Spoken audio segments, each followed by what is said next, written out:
मैं ध्रुव राठी जी से एक बात पूछना चाहता हूँ कि आप क्यों हरियाणा से हो और आप क्यों हिंदू हो। हिंदू धर्म का मतलब ही होता है कि सभी भगवानों की पूजा करना, लेकिन आप तो उन्हीं भगवानों पर एक गंदा आरोप लगा रहे हो। आप जर्मनी में रहते रहते हिंदू से क्रिश्चियन बन गए हो क्या, जो श्री राम या फिर अन्य हिंदू भगवानों को छोड़कर जीसस क्राइस्ट की पूजा करने लगे हो। पहली बात तो ये कि आप हिंदू होकर ये सोच कैसे सकते हो कि श्री राम जी ने मांस खाया होगा, और आपको शर्म क्यों नहीं आई। अब आप मुझे एक बात बताओ, जब कोई आदमी अच्छा पंडित बनना चाहता है, अच्छी पंडिताई करना चाहता है या फिर ब्रह्मचारी बनना चाहता है, तो उसका सबसे पहला नियम ही ये होता है कि उसे मांस मदिरा छोड़नी होगी, तब जाके वो एक अच्छा पंडित बन पाएगा। और अब आप उसी पंडित के भगवान के बारे में बोल रहे हो कि आपके भगवान ने मांस खाया। एक तरफ आप हिंदुओं के लिए इतनी सारी बातें करते हो, दूसरी तरफ आप हिंदुओं के भगवान के लिए इतना गलत गलत बोल रहे हो। आज की इस वीडियो में मैं आपको गलत साबित करके रहूंगा और कुछ सवाल पूछूंगा, तो उनके जवाब कमेंट सेक्शन में आप जरूर देकर जाना। तो चलिए वीडियो को शुरू करते हैं।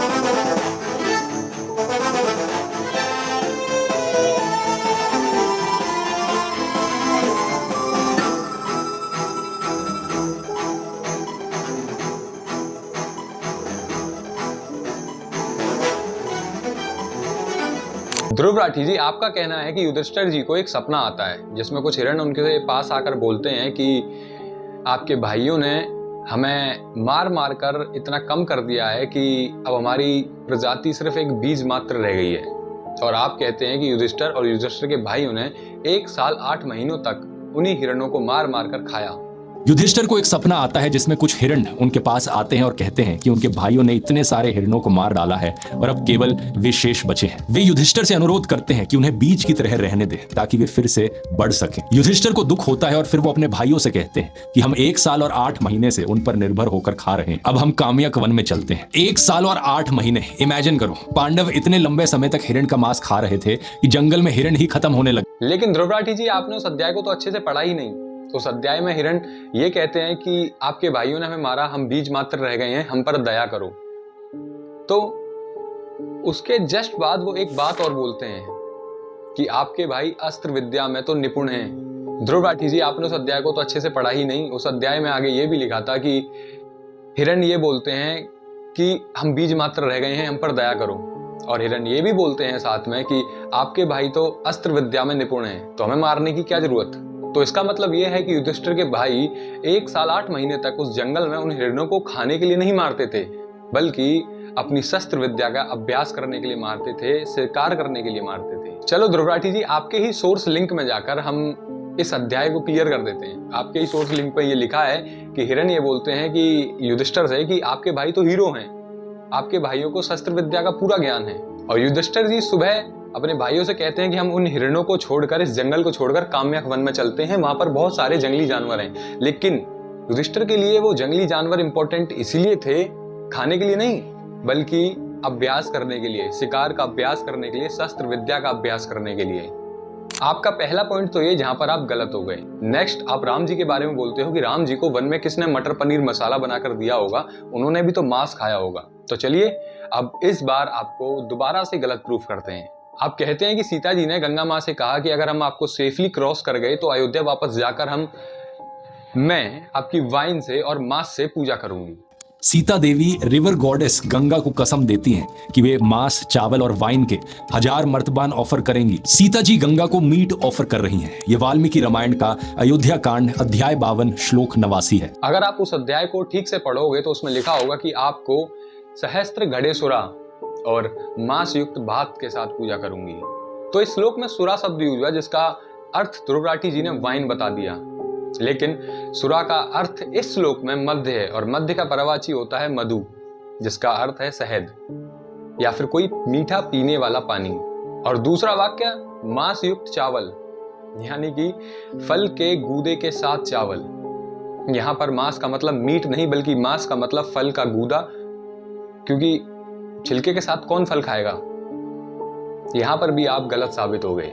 तो उस वक्त सीता जी सिर्फ ये कह रही थी कि मैं आपका शहद के साथ और फल और चावल के साथ आपकी पूजा करूंगी। महाभारत के उद्योग पर्व अध्याय 58 श्लोक 5 का, जहां संजय कहते हैं कि उन्होंने कृष्ण और अर्जुन को चंदन का लेप लगाए हुए, फूलों की माला पहने हुए और मधुवासव पीते हुए देखा। और ध्रुव राठी जी, महाभारत के उद्योग पर्व अध्याय 58 और श्लोक 5 में ये दावा कर रहे हैं कि कृष्ण जी और अर्जुन जी वाइन पी रहे हैं, उनकी पूरी बॉडी चंदन से लेपी हुई है।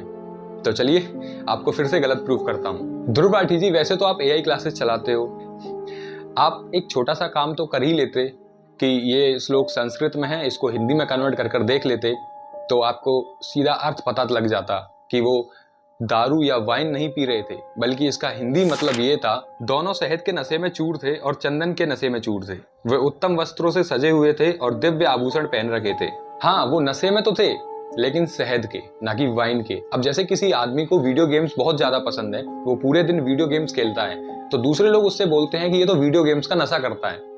तो इसका मतलब ये नहीं कि वीडियो गेम्स नशीली चीज है, उसको वीडियो गेम्स बहुत पसंद है, इसीलिए वो उसका आनंद उठाता है। ऐसे ही वो शहद का आनंद उठा रहे थे, ना कि वो वाइन पी रहे थे। और आप ये भी कह रहे थे कि उस जंगल में मटर पनीर मसाला कौन बनाकर लाएगा, तो आप मेरे सवाल का एक जवाब दो कि उस जंगल में उस वक्त वाइन कौन लेकर आएगा। तो फिर अब यहाँ पर भी आप गलत हो गए। अब चलो कुछ प्रूफ्स मैं भी अपनी तरफ से दिखा देता हूँ, ताकि आपको पता चल जाए कि राम जी ने मांस कभी नहीं खाया और राम जी शुद्ध शाकाहारी थे। हाँ, राम जी शिकार किया करते थे, लेकिन खाने के लिए नहीं, बल्कि अपने क्षत्रिय धर्म का पालन करने के लिए। और यही बात अनुशासन पर्व चैप्टर 115 में लिखी हुई है कि राम जी ने कभी मांस नहीं खाया। वहां साफ साफ कई राजाओं का नाम लिखा हुआ है जिन्होंने कभी मांस नहीं खाया, और जिसमें एक नाम राम जी का भी है। अब आप सोचते हो कि शिकार करते थे तो खाते होंगे, लेकिन नहीं, वो राम जी सिर्फ अपनी सेफ्टी के लिए और जंगली जानवर होते हैं जिनसे खतरा हो सकता है, उन्हें मारते थे। और वो शिकार करते थे अपने क्षत्रिय धर्म का पालन करने के लिए, ना कि उन्हें खाने के लिए। एक गीता प्रेस के एक श्लोक में साफ साफ लिखा है कि रघुवंशी यानी कि राम ना तो कभी मांस खाते हैं ना मदिरा पीते हैं, बल्कि उसकी जगह जंगली फल फूल और कंद मूल फल खाकर अपना जीवन व्यापन कर रहे हैं। तो आप कैसे कह सकते हो कि राम जी ने मांस खाया था। वाल्मीकि रामायण के अरण्यकांड सर्ग 19 और श्लोक 15 में शूर्पणखा रावण से बोल रही है कि राम और लक्ष्मण सिर्फ फल और फूल ही खाते हैं, वे तपस्वी और ब्रह्मचारी हैं, दोनों ही राजा दशरथ के पुत्र और आपस में भाई भाई हैं। वाल्मीकि रामायण के अरण्यकांड सर्ग 20 श्लोक 7-8 में राम जी कहते हैं कि हम दोनों राजा दशरथ के पुत्र राम और लक्ष्मण हैं, जो सीता के साथ एक दंड भोगने आए हैं, जिसमें फल खाकर ही हम जीवन व्यापन करेंगे। ऐसे ही बहुत सारे उदाहरण हैं जहां पर राम जी शाकाहारी नजर आ रहे हैं, और नजर क्या आ रहे हैं, वो शाकाहारी ही थे। ये वीडियोस तो मुझे इसलिए बनानी पड़ रही है, जो ध्रुव राठी जी ने एक फैला दी है लोगों के अंदर कि राम जी ने मांस खाया होगा। वैसे तो हिंदू कभी ये सोच भी नहीं सकता कि राम ने, अपने भगवान ने मांस खाया था। तो अगर आपको लगता है कि उन्होंने मांस खाया, जो कुछ काली बुद्धि के लोग होते हैं जो किसी पर भी भरोसा करने लग जाते हैं, उसके पास इस वीडियो को शेयर कर देना। अब बात करते हैं डियर के बारे में। तो ध्रुव राठी जी बोलते हैं कि राम और लक्ष्मण जी ने एक डियर का शिकार किया और उसका मांस खाया, और वहां पर एक रात पेड़ के नीचे लेट गए, यानी आराम किया। अयोध्या कांड में अध्याय 52 श्लोक 102, जहां राम और लक्ष्मण के एक बोर, एंटीलोप और हिरन का शिकार कर उनका मांस खाने की बात कही गई। तो चलिए मैं आप सबको क्लेरिफाई कर देता हूं और ध्रुव राठी जी को गलत साबित कर देता हूं। ध्रुव राठी जी के अनुसार राम लक्ष्मण जी ने शिकार किया, मांस खाया और फिर वहां पर एक रात रेस्ट किया पेड़ के नीचे। तो इसका सही मतलब अगर आप जनता को बता देते तो जनता कभी पागल नहीं बनती। तो इसका सही मतलब ये है कि हाँ, राम लक्ष्मण जी ने शिकार किया, फिर मांस खाया।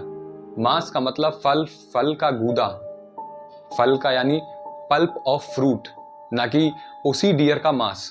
ठीक है, एक चीज है ना कि कहीं की बात कहीं जोड़ दी। राम जी ने, लक्ष्मण जी ने शिकार किया वो एक अलग बात। ठीक है, उन्होंने मांस खाया मतलब फल का गूदा खाया, और फिर वहां एक रात उस पेड़ के नीचे रेस्ट किया। शिकार उन्होंने अपने क्षत्रिय धर्म का पालन करने के लिए किया, जंगली जानवरों को मारने के लिए किया, ना कि उनका मांस खाने के लिए। तो सही चीज को सही तरीके से बताया जाए, तब वो एकदम सही अर्थ निकल कर आता है। अगर आप सही चीज को घुमाकर बताओगे तो लोग कुछ भी समझेंगे। राम लक्ष्मण और सीता जी उस वक्त सिर्फ फ्रूट्स का पल्प खाते थे, ना कि मीट। तो आज के लिए बस इतना ही। मिलता हूं नेक्स्ट वीडियो में, तब तक subscribe and do your valuable comment